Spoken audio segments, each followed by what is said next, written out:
खंडहर में प्रवेश करते ही एक विचित्र सी गंध रजत के नसों में घुस गई। वह कुछ छिटक गया, किंतु फिर दृढ़ता से भीतर प्रविष्ट हो गया। द्वार पार करने पर एक लंबा पतला गलियारा पार करना पड़ा। एक विशाल आंगन में जाकर यह गलियारा खत्म हो गया। आंगन के पूर्व में एक दालान था। शेष तीनों और कमरे बने हुए थे जो अब जर्जर अवस्था में थे। रजत ने आंगन की पश्चिमी दिशा में पड़ने वाले कमरे को खोला। जर्जर उड़के हुए किवाड़ चरमराकर खुल गए और बरसों से बंद रहने की सीली सी बांस एक भभका बनकर बाहर निकली।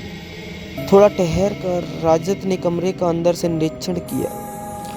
द्वार दीवार के बीचों बीच में था और उसकी दोनों तरफ दो बड़ी खिड़कियां थी जिनमें चीड़ की लकड़ियों के पल्ले जड़े हुए थे। अपने गाइड से कहकर रजत ने कमरे की सफाई कराई। कमरा साफ करते करते ही उसने पूछा, साहब क्या आप यहीं रहेंगे? हाँ, क्यों? साहब, वह कुछ कहते कहते गाइड हिचकिचाया। क्या बात है, निडर होकर कहो। रजत ने फिर पूछा तो वह बोला, 50-60 वर्षों से इन खंडरों का रुख किसी ने नहीं किया है और यहाँ तो सुनते हैं कि आत्माएं रहती हैं। क्या?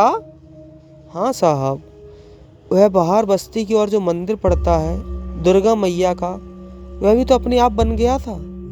गांव या शहर के किसी मजदूर या राजगीर ने एक ईंट तक न उठाई और रातों रात मंदिर तैयार हो गया। दुर्गा मैया के आदेश से ही कोई इधर नहीं आता, गाइड ने बताया। अच्छा, किसी ने दुर्गा मैया को देखा भी है? रजत ने दिलचस्पी से पूछा। साहब, हम पापी लोगों को तो दर्शन नहीं हुए, लेकिन यहाँ के राजा जी और उनके वंशजों ने उनके कई बार दर्शन किए हैं। खैर, जो होगा देखा जाएगा, रजत ने बात टालने के ख्याल से कहा। उसे आत्माओं के अस्तित्व पर विश्वास था, किंतु उनके दर्शन या रूप धारण करने की बात पर उसे रत्ती भर भी भरोसा नहीं था।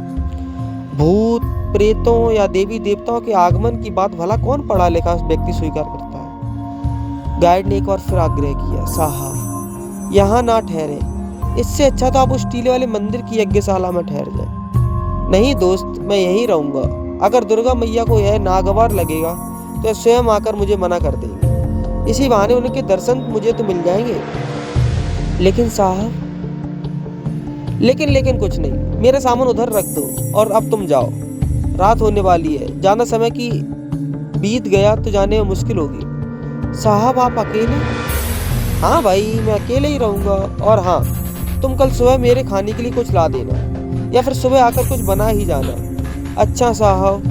वह जाने के लिए मुड़ा तो रजत ने उसके हाथ पर 100 रुपए का नोट रख दिया। ये रुपए रख लो।